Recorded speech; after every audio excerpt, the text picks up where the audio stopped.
Hey everyone, welcome back to the channel. In today's video, I'm going to show you how to cancel your Squarespace website subscription. So if you go to squarespace.com where you log in, go ahead and click on login in the upper portion of the screen and log in. After logging in, you will see a drop down menu here where your username and email is. If we go here and click on account dashboard, it will take us over to our dashboard where we can see all of our websites or just a singular website if that's your case. And once we are here on the dashboard, we want to click on these three dots right next to the website subscription that we want to cancel. So go ahead and click the three dots there and then go to billing. So click into billing, and then once we are under the billing settings, you will want to go ahead and select the subscription. So maybe it's a month to month subscription, or maybe in your case it's annual like mine.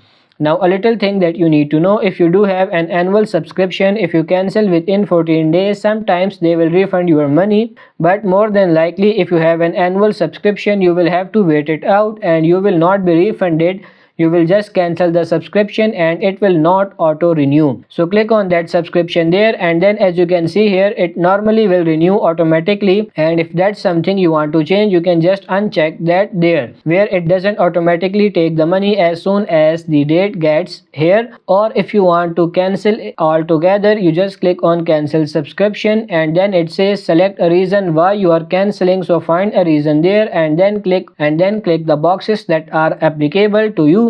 Go to next and then go ahead and fill out their form if you want to. And as you can see, here's the summary. It will expire on this. I will not be refunded anything because I have already had the subscription for longer than say a couple of weeks. So it says a refund will not be issued for this subscription. And if you want to know more about the information about how you can get a refund or what will make you kind of qualify for that, you can go to the canceling a website subscription here, and it tells you all about how and when you would get a refund. So that's how you can cancel it. Go ahead and go to confirm cancellation, and now when you go back to your subscription, it should say cancel here and it should tell you when it runs out. And when you try to access your site, remember, once the subscription runs out and you are no longer paying for it, your website will be down completely. So you have to redo all of that when you renew and reactivate it if that's something you want to do. And lastly, if you got the free domain with your subscription, you will lose it when you cancel your subscription within the first 14 days. So remember that it's not like you are going to get a free domain and not have to pay anything. So that's pretty much it. I hope this video was helpful. If it is, like it and subscribe to the channel. Thank you.